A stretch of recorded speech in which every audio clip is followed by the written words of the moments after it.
Yes, you are listening to Pete's Talking Music on IPL Radio, and we have our first interview this morning.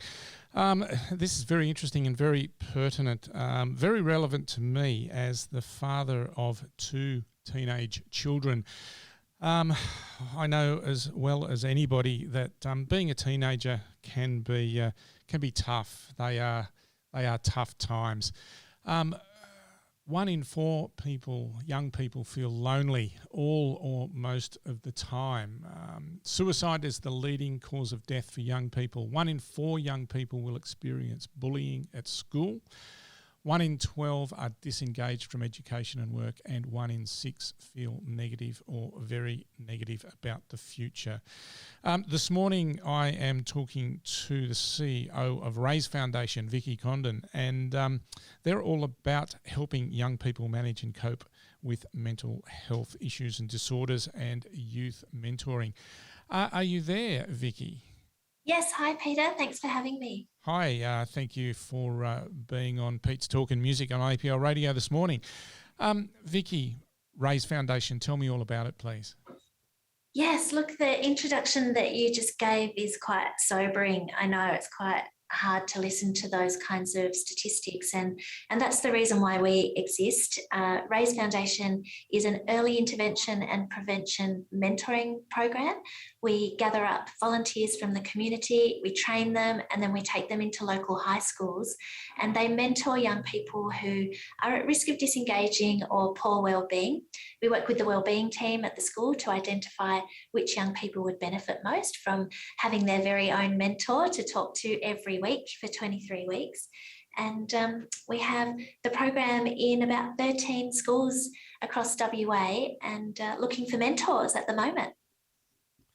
So youth mentoring, you're looking for young people specifically to be mentors, or what are the criteria? No, we're looking for everybody, so everyone can be a great mentor. We have university students, so our mentors are all over 21. Our mentees, the young people in the program, are in about year 8 in high school, but the mentors who come and support them are over 21.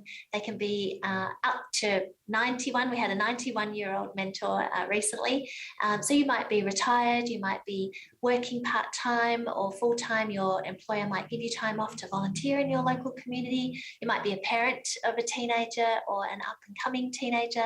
You might be a university student studying education or psychology, or really a mentor can be anybody who is interested in what's going on for young people and willing to donate an hour a week to sit and listen, ask the right questions, and give some guidance to those young people who are just trying to navigate their way through the adolescent years. It is a tough time, isn't it? With all the, I guess, the pressures. To me, it seems the pressures of teenage, existence get harder all the time. When I was a teenager, it was hard then. We thought it was hard then and everything. But these days, with the impact of social media and entertainment and celebrities and kids comparing themselves to so many other unrealistic role models, how do they manage with that?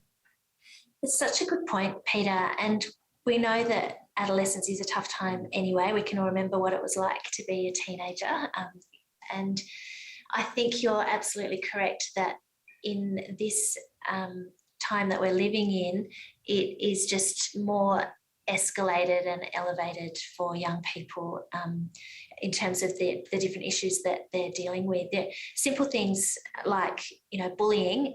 Back when I was going to school, I grew up in Adelaide, but if I was being bullied at school, I could leave the school gate at 3 p.m. and go home and have some respite and don't have to face it again until 9 o'clock the next morning.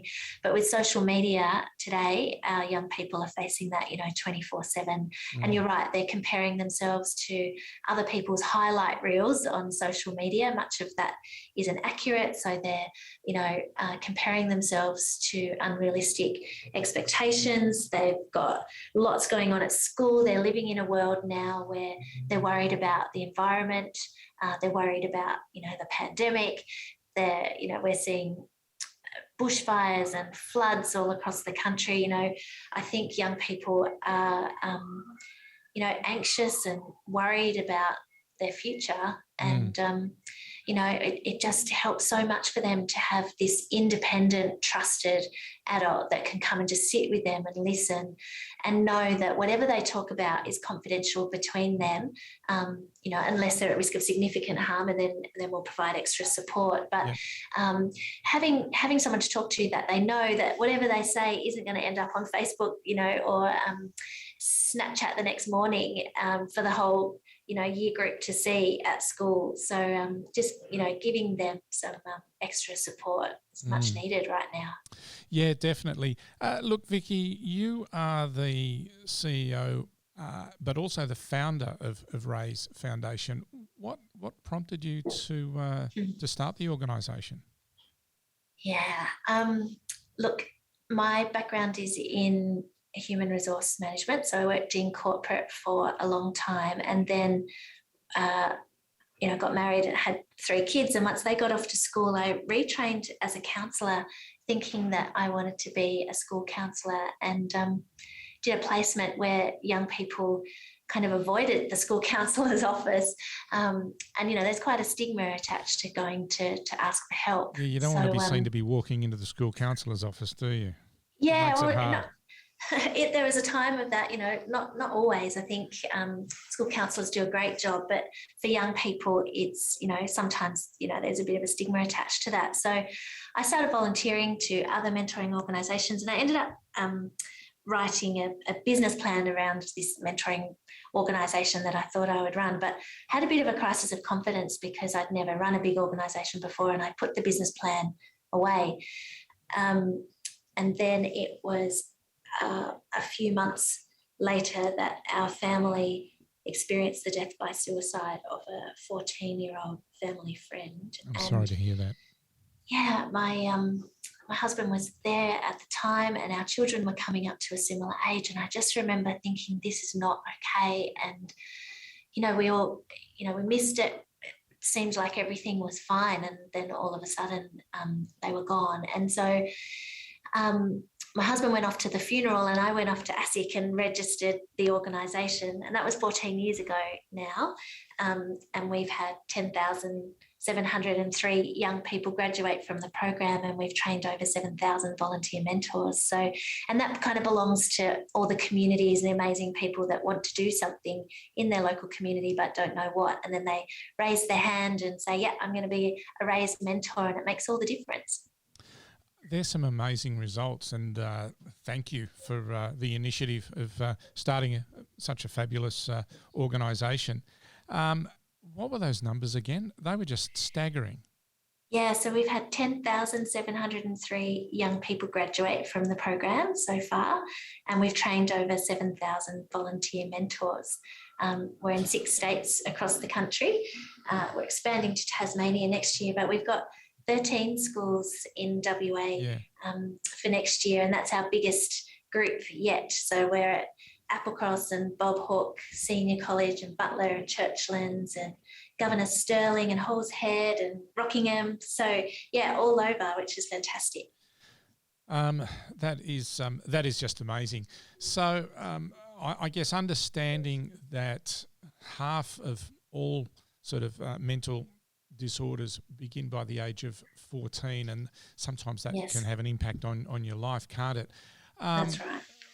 What are the benefits of this early intervention and the benefits of mentoring on levels of depression and well-being?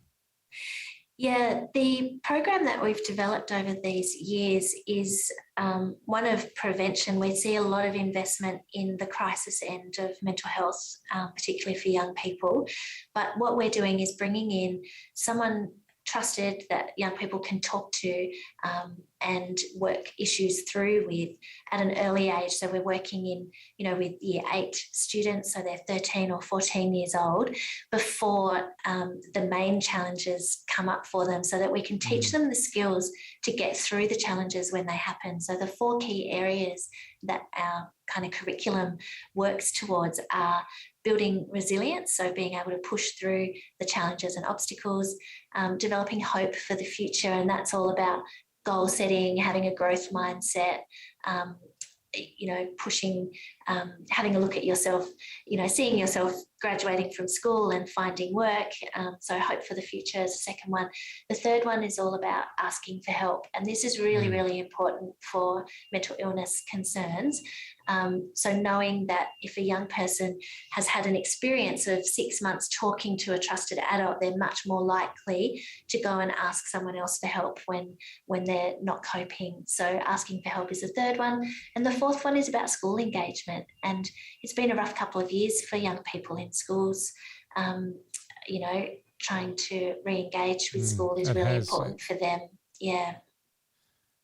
So they're the outcomes that we see, and we know that young people, we've got 97% of our young people in our programs would refer the program to a friend, which is, pretty high stat for us. We're happy with that. Kind of gives street cred if another young person tells you you should be in the program, not an adult. So that's good. And then, we see statistically significant impact across those 4 key areas. We do pre and post surveys with the young people, and we can see that their hope, resilience, help seeking and school engagement significantly improves after having had this mentor for a while. 97% referral rate. That's a great endorsement of the service.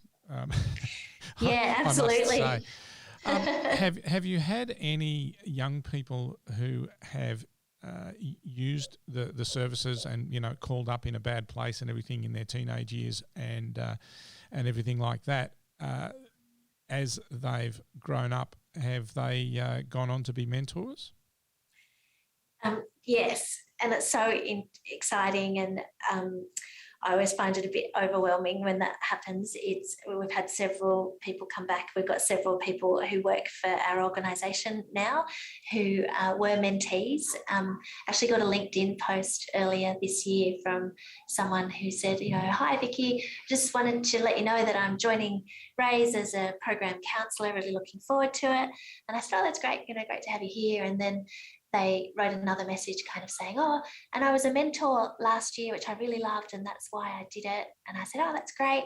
And then they said, "And actually, I was a mentee in the program." And in typical fashion, I kind of burst into tears and went, "Oh, that's fantastic." And, rang them up straight away. So come, let's catch up. And they were running a program in New South Wales. And it's fantastic. We have a couple of mentees that work with us now, and we see those long-term benefits now that we've been running for 14 years. There's lots of young people, they volunteer with us, they come and tell their stories. We have a youth advisory council, and so they come and sit on that with us and tell us, what we can do better and how to have the young person's voice in the program as well. So it's not just a bunch of old people, writing a curriculum that they think will be helpful, so we use those young people's voices all the time. I think that's a key factor. It does give the cred and the relevance and the understanding. If you have a bunch of old farts like me going, "Well, you know what's best for you, young fella." I know, back in my day, I know, yeah. Oh, gee, my kids serve that one up to me all the time, yeah.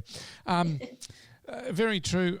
Vicki, funnily enough, only last week through my connection with the WA Youth Theatre Company, and Pika was actually at a theatre production, but it was an unusual type of production, and it involved an audience receiving basically phone calls from young people, and you would have discussions with them, and they would have questions about life and things like that. And it was amazing. I've got to say, that sounds fantastic. I think it's over. It's called Body of Knowledge. You should look it up and talk to the producer. It was absolutely amazing. But there were some wonderful young people on there. But some of there was some really common themes with things they worry about, and they had workshopped issues and questions that they wanted to ask a complete stranger. And we're not counsellors, they just wanted to ask our opinion and have a conversation and things like that. And that must have been so interesting. It was, and at the time you're sort of immersed in it, but I spent the next couple of days actually reflecting on it, and it was...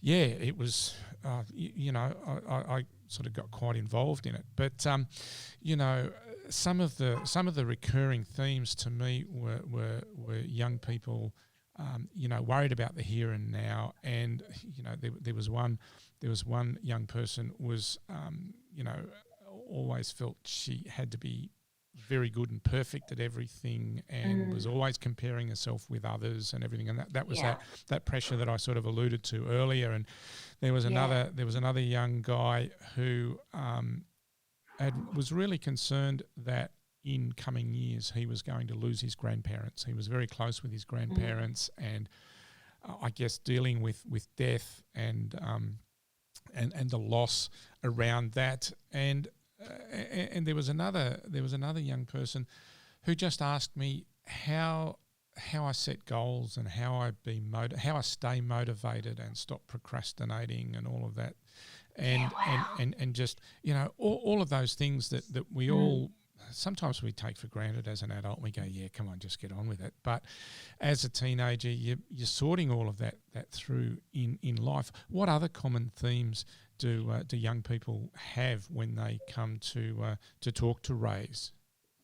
Yeah, look, those concerns are all, very prevalent for young people, and it's quite interesting when you sit with them. Like you kind of forget that the things that troubled you or kept you awake at night when you were younger. As we get older, we tend to almost belittle those issues as well sometimes. And, often as parents, I hear myself saying, oh, you don't need to worry about that, So they do worry about that, and we do need to take it on board. And, the perfection one you were talking about is really prevalent. We're seeing a lot of young boys and girls with eating disorders in our program, lots of self-harm, the environment, as I talked about before, everyone, many young people are very passionate about that and what's happening to our planet.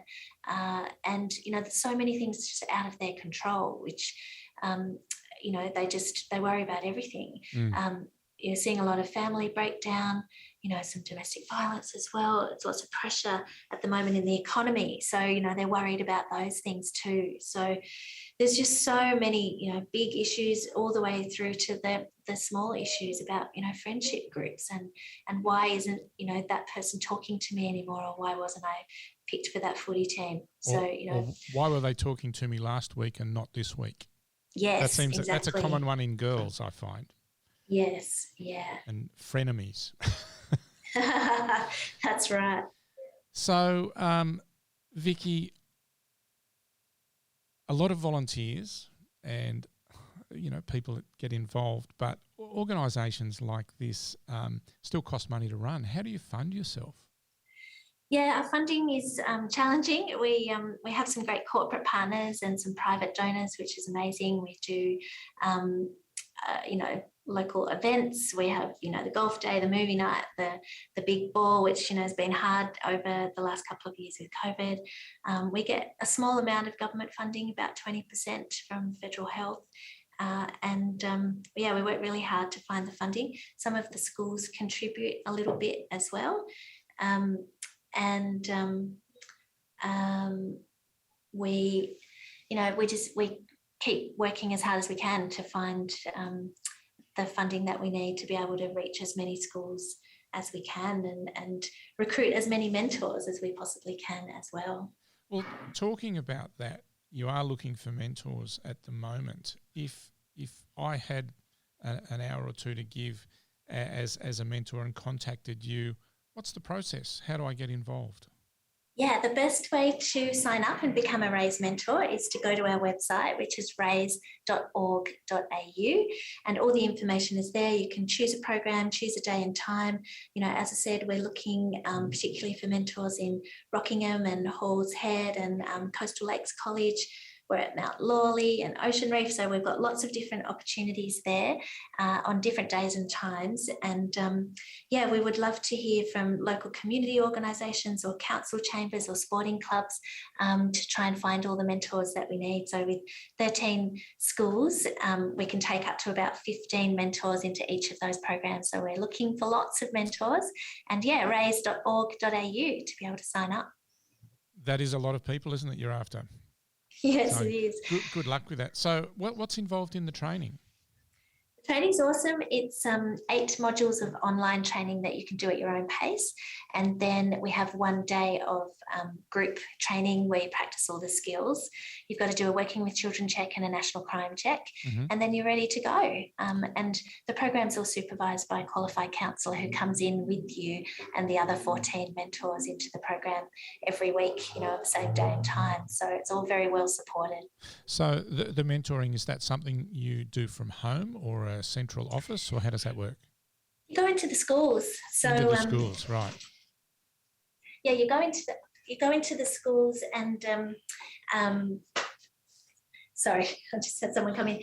Go into the schools, and we have some online programs, and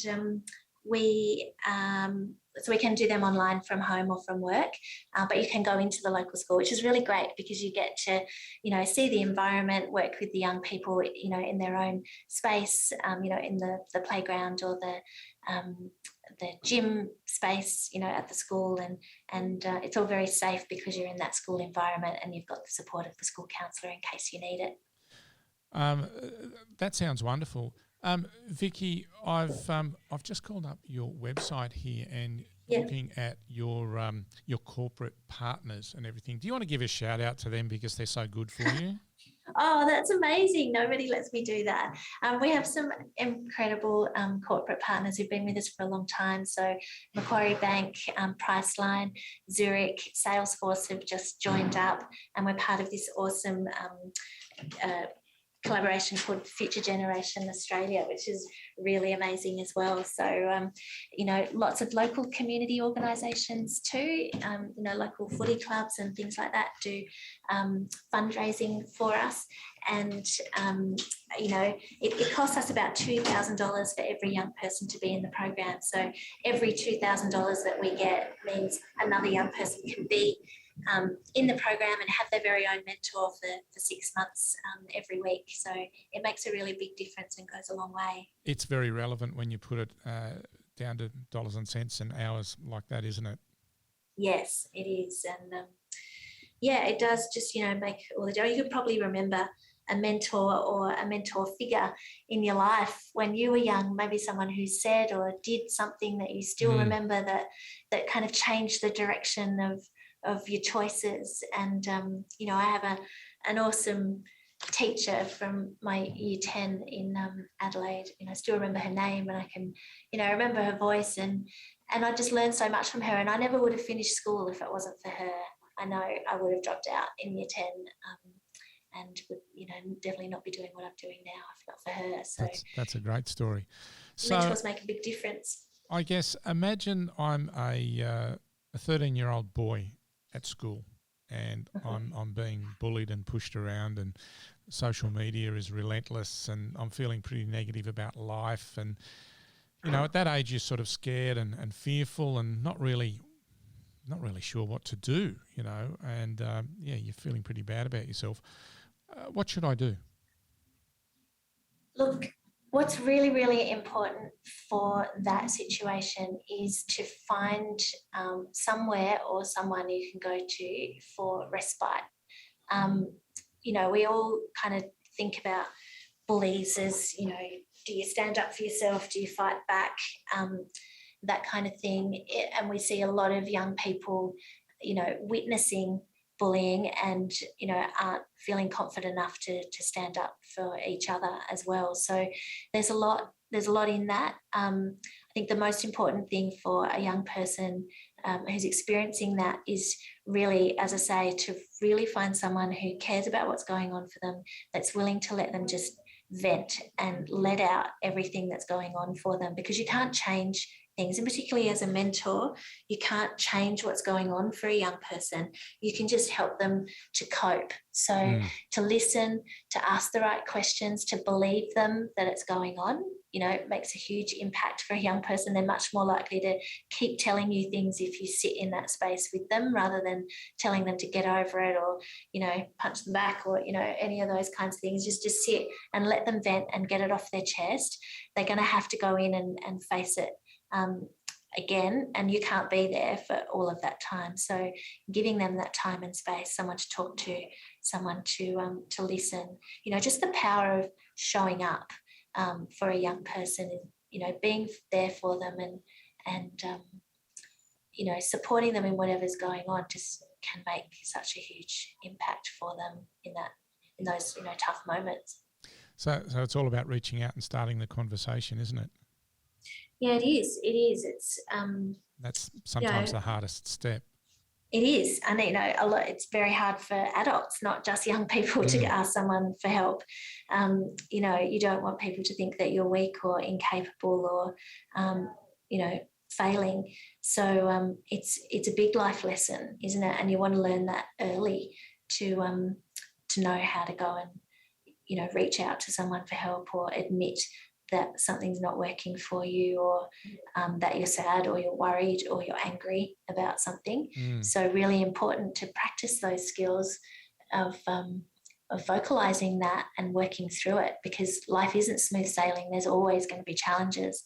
So we all have to learn again how to, push through them and cope with them, and not let those kinds of issues, get on top of us so much that we become really unwell, or mental illness takes over. Well, Vicki, you and all your organisation, your staff and volunteers are doing an absolutely amazing job. Just the results speak for themselves. The number of people you've helped and the number of mentors that you've trained is amazing. But you are looking for more mentors. So how would you appeal to them as a as a parting plea to give you a call? Oh, that's a great question, Peter. And, I think the main thing for mentors, people are probably sitting there thinking, I'm not sure. I don't know if young people will like me. I don't know if I can still talk about, young people's stuff. You definitely can, and the training is here, the support is here. As I said, there's a qualified counsellor from our team that comes with you. Our local program area manager, Rebecca Forte, is an amazing person there on the ground in Perth and in these local areas, and she's there to support, every week. You can make a difference, and really just the power of showing up, listening, asking the right questions. You don't have to have all the answers. The support's there, the training's there. And if you jump onto our website at raise.org.au, you can make a really big, powerful impact on a young person's life and change their trajectory in quite a very simple way that's very impactful. An hour a week. Yeah. That's not much, is it? So anybody who's listening out there and even thinking about it, hop on to the raise.org.au website and see how you can make a difference. Vicki, you're so right about just having one person and the potential to make a difference in a young person's life. Now, RAISE offers that early intervention and mentoring for young people. It's done in that high school environment. It really is listening and not judging, isn't it? It just sounds wonderful. Exactly. Thank you for all your work. Again, like I said, raise.org.au is the best way to find out more and contact you. And Vicki, thank you very much for joining me this morning. I really appreciate it. Oh, thanks so much, Peter. Thanks for having me. And I really just dropped a pebble, but the ripple effect belongs to, all of your listeners and yourself for saying thanks and shining the light on the work that we're doing. And everyone can be a great mentor, and every young person needs one. So thank you very much. Oh, you're welcome. That's what we're about at IPL Radio, the awareness of mental health and wellness. Now, Vicki, the one thing I get from your organisation and talking with you this morning, this is a bit of a hard rock version, but it's all about loving and giving me all your loving. So thank you for being with us, and I'll take you out with some ZZ Top. Thank you. Thanks, Peter.